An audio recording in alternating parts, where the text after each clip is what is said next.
खुलुमबाय बियो बदलानिखं टेलिभिजन दिनैनि रादाबखौ फरायदों आं संसार बर'आ दिनैनि गाहाय रादाबफोराव दङ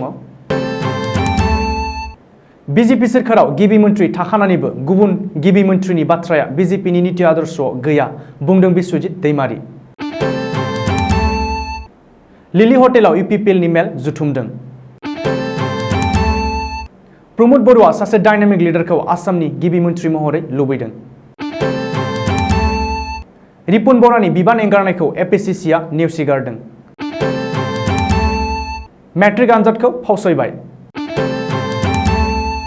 दिनैनिफ्राय थुंगिनाय गैयै समसिम काजिरङानि हाबग्रा लामाखौ बन्द खालामबाय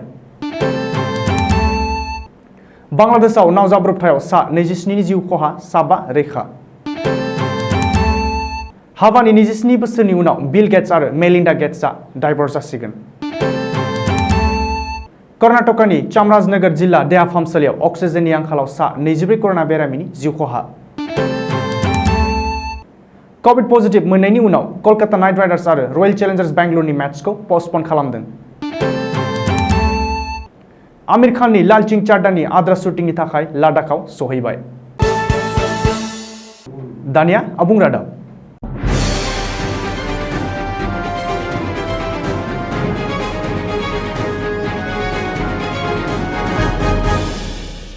आसामाव बीजेपी मित्रजोटा क्लीन सीट लाना फिन सोरखार दानायनि लामायाव नाथाय आसामनि गिबि मन्थ्रिया सोर जागोन बेखौ लानानै दासिमबो रायजोनाङै सोंलु सिखांगासिनो मित्रजोट आरो गोदानै सायख'जानाय एमएलएफोरनि गेजेरावबो बे सोंथि आरो गोनो गोथोआ दासिमबो दं जाउनाव बीजेपीआ गुबुन गुबुन थाखोआव गले गले मेल जुथुमदों बे समावनो बीजेपी दैदेनगिरि राज्य सभानि एमपि आरो गोदानै सायख'जानाय एमएलए बिश्वजित दैमारीया दिनै खौरांगिरिनि सिगाङाव बुंथिनाय बादिब्ला गिबि मन्थ्रिखौ लानानै दासिम जेबो रायज्लायनाय जायाखै गिबि मन्थ्रिखौ लानानै खौरां बिजों फोरावल' सावरायगासिनो दं बीजेपी सोरखाराव गिबि मन्थ्रि थाखानायनि उनाव गुबुन गिबि मन्थ्रिनि बागै साननाया बीजेपीनि नीति आदर्शआव गैया गोदान सोरखारा दाबावैनो समायखिरा लागोन नाथाय बेनि बागै दासिमबो थि जाथ'वाखै होननानैबो बिश्वजित दैमारीया बुंथियो मुख'नो गोनांदि गिबि मन्थ्रिनि रेसाव थानाय मन्थ्रि डक्टर हिमन्त बिश्व शर्मायाबो दिनै खौरांगिरिनि सिगाङाव फोरमायनाय बादिब्ला गासिबो बिथांखिखौ दिल्लीयासो थि खालामगोन गोदान सोरखारा माब्ला समायखिरा लागोन बेखौबो दिल्लीयासो थि खालामगोन बेनि बागै गासिबो नायबिजिरनो आरो जोबथा गरन्थ लानो थाखाय दिल्लीनिफ्राय गोजौ थाखोनि दैदेनगिरिफोरनि मोनसे कमिटिया गुवाहाटीआव फैगोन आरो सानसे साननैनि गेजेरावनो गासिबो थि जागोन खौरां बिजोङाव फिन लिलि हटेल गुवाहाटी नोगोराव थानाय लिलि हटेलाव फिन यूपीपीएलनि दैदेनगिरिफोर यूपीपीएलनि गोदानै सायख'जानाय एमएलएफोरजों लिलि हटेलाव जर'खा मेल जुथुमदों बीटीसीनि गाहाय आरो यूपीपीएल दोलोनि आफादगिरि प्रमोद बर'आ यूपीपीएल दोलोआ समबारखालि सानसेनि गेजेरावनो लिलि हटेलाव लान्चै खननै मेल जुथुमदों बे जुथुमाव यूपीपीएल दोलोनि गोबांसा गोजौ थाखोनि दैदेनगिरिफोरा बाहागो लायो सुलुङाव फोरमायथिनाय बादिब्ला मित्रजोटनि मन्थ्रि आफादाव एबा केबिनेटआव यूपीपीएल दोलोनिफ्राय देरहालांनाय सोर बिजाथिनो मन्थ्रि होनाय जागोन बेनि सायाव गेबेङै सावरायनाय जायो नाथाय यूपीपीएल दोलोनि बिथिंनिफ्राय साबेसे मन्थ्रि दाबि खालामगोन आरो यूपीपीएल दोलोआ सोर सोरखौ मन्थ्रि थिसनगोन बेनि बागै खौरां सुजुनाय समहालागै जेबो खौरां मोननाय जायाखै सासे डायनामिक लिडार एबा समाजनि गोख्रों सासे दैदेनगिरिखौ आसामनि गिबि मन्थ्रि महरै मोननो लुबैयो बे बाथ्राखौ बुंदों बीटीसीनि गाहाय आरो मित्रजोटनि बाहागोआरि यूपीपीएल दोलोनि आफादगिरि प्रमोद बर'आ विधानसभा बिसायख'थियाव मित्रजोटआ क्लीन सीट मोननायनि उनाव आसामाव गिबि मन्थ्रि मासिनि बिजाथिखौ लानानै सावरायनाय आरो सोंथि सिखांगासिनो थानाय समावनो प्रमोद बर'आ आसामाव सासे डायनामिक लिडारखौ गिबि मन्थ्रि महरै लुबैदों होननानै खौरांगिरिफोरजों मोगा-मोगियाव बुंदों प्रमोद बर'आ बुंदों दि आसामाव माखासे जेंनाफोर दं बेफोर जेंनाखौ सुस्रांनो थाखाय सासे डायनामिक लिडारखौ गिबि मन्थ्रि महरै नांगौ नाथाय बीजेपीआ जोंनि बिग ब्रादार आरो बिसोरनि हाइकमान्डआ आजावथावना बिजाथिखौ गिबि मन्थ्रि सायख'गोन बेयाव जों सरजाबफानांगौ गैया होननानैबो प्रमोद बर'आ रोखायै बुंथियो रिपुन बरानि हरखाब बिबान एंगारनायखौ नेवसिगारदों आसाम प्रदेश कांग्रेस कमिटि सुंग्रि एपीसीसीआ विधानसभा बिसायख'थियाव जेननायनि उनावनो रिपुन बराया गावनि बिबान नागारनायखौ आजावना लायाखै आरो फिन बिबान रुजुनफिननो बिथोन होदों एपीसीसीनि इनचार्ज जितेन्द्र सिंहआ मुख'नो गोनांदि बिसायख'थिनि रिजाल्ट फोसावनायनि उनावनो एपीसीसीनि आफादगिरि रिपुन बराया बिसायख'थियाव जेननायनि गासिबो दाय रुजुनानै पार्टीनि हाइकमान्ड सनिया गान्धीनो बिबान नागारनायनि लाइजाम हरदोंमोन नाथाय मंगलबारखालि एपीसीसीनि दैदेनगिरिफोरा मोनसे खौरांगिरि मेल खुंफुंनानै बे खेबनि बिसायख'थियाव जेननायनि जाहोनफोरखौ फोरमायनायजों लोगोसे रिपुन बराखौ दोलोनि आफादगिरि महरै थाफिननो थाखाय खावलायो मुख'नो गोनांदि कंग्रेसआ देग्लायनि बिसायख'थियाव जेननायनि थाखाय आसाम जातीय परिषद आरो रायजो दलखौ दाय फोनांदों असम जत्य परिषद आरो रायजो दलनि थाखायनो गोबां भटआ बोखावजादों होनना अजद होदों। बिजेपिखौ फोजेनथारनायानो माखासे दोलोनि गाहाय थांखि जानायावबो भटारफोरा गोनो गोथो जाना भट गावस्रादों। एजेपि आरो रायजो दलनि थाखायनो मोन 10 निबो बांसिन मासियाव कंग्रेसआ जेननो गोनां जादों होननानैबो एपिसिसिनि खौरांगिरिनि मेलाव बुंथियो। रिपर्टनि बादिब्ला जितेन्द्र सिंहनि दैदेननायाव समबारखालि हटेल गेटवे ग्रेन्डआव कंग्रेसनि मोनसे जर'खा मेल जुथुमनाय जायो आरो बे मेलाव बिधान सभायाव हेंथा दोलोनि दैदेनगिरिखौ सायख'नायनि सायाव सावरायो। बबेखानि हेंथा दोलोनि दैदेनगिरि महरै देबब्रत साइकिया, रूपज्योति कुर्मी, रुकिबुल हुसैन आरो कमलखिया दे पुरकायस्थननि मुङा फारिलाइयाव दं। जोबनायाव 2021 मायथाइनि मेट्रिक आनजादखौ फावसयबाय। फैगौ 11 मे खालारनिफ्राय जानाय नंला देग्लायनि मेट्रिक आनजादा। फैगौ 11 मे खालारनिफ्राय मेट्रिक आरो हाई माद्रासा आनजाद खुंनायनि बाथ्रामोन, नाथाय आथिखालनि कर'ना भाइरासनि गिख्रंथाव थासारिखौ नोजोर होना देग्लायनि मेट्रिक आरो हाई माद्रासा आनजादखौ फावसयनाय जाबाय। दिनै बे बाथ्राखौ फोसावदों सेबानि मासिगिरि रमेश चन्द्र जैनआ। मुख'नो गोनांदि मेट्रिक आनजादखौ फावसयनायनि उनाव माब्ला खुंफिननाय जागोन बेनि बागै दासिमबो जेबो थि खालामनाय जायाखै।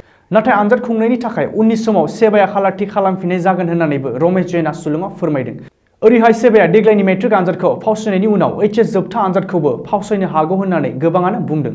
नाथाय एचएस जोबथा आनजादखौ फावसयनाय फावसयिनि बागै आसाम हायार सेकेन्डारि एडुकेसन काउन्सिलआ जेबो बिथांखि लाथ'वाखै आरो फोसावथ'वाखै।